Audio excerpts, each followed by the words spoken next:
going deeper into the timeline than ever before.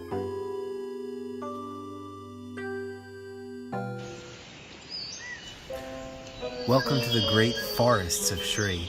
But before it was a forest, this was actually a great metropolis. This was the site of the planet's first attempt to come together as a people to solve a common problem. You see, in the ancient past, Shri was not dominated by nations, but by nation states. This is long before Ginkus ruled over the nation of Zarelta. We don't know exactly how long, might have been hundreds, might have been thousands of years. We know this because after Ari and Pierre crash landed and separated, Ari came upon a series of metallic spheres buried in this very forest, and these spheres told of a history. This is how we learned more, went deeper into Shri's past than we ever thought possible. These nation-states would often war with each other. They were not friendly. They rarely traded, though of course they did sometimes.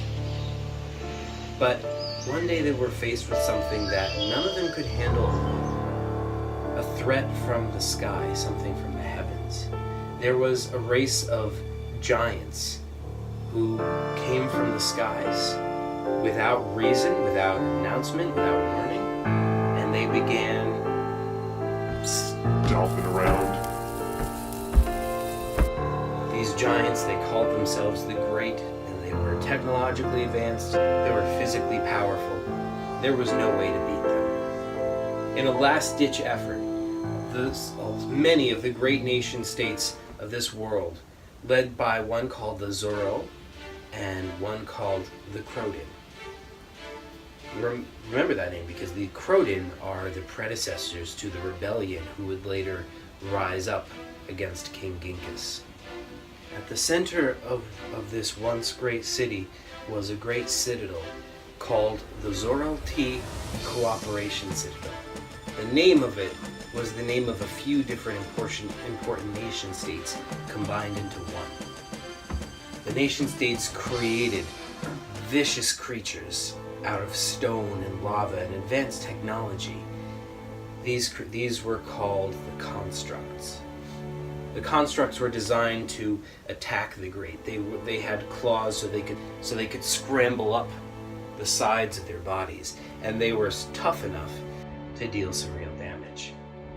This place is called the Forge, and it is the workshop of a guy named Grodo. Grodo was from the Crodin tribe or nation state, and he was devoted to building the constructs to fight the great. And it wasn't just the constructs. He was experimenting with his sort of techno-biological rock lava creatures all over the place. He had stone fish, he had all sorts of different models that he was working on. And when his initial model didn't work, when the first construct didn't work to fight the great, he immediately got to work on a newer, better model called the Destroyer. But the Destroyer never saw production because by that time the various powers working together at the Cooperation Citadel gave up on his project and focused instead on the Zagori, these miniature people. Because of that, his work was abandoned, and he, who had been a huge supporter of this team up, began to resent it. It was a man named Ginkus of the tribe Zorel. Sound familiar?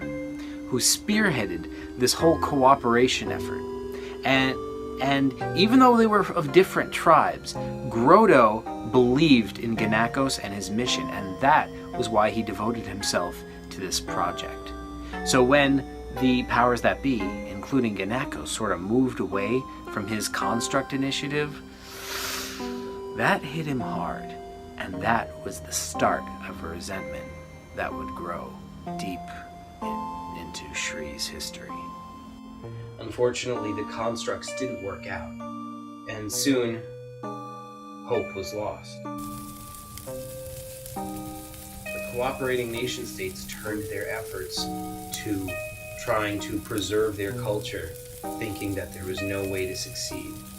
They created a race of miniature humans who could serve as their successors if they were wiped out.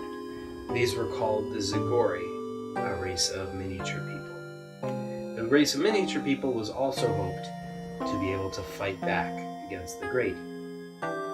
But this would backfire spectacularly.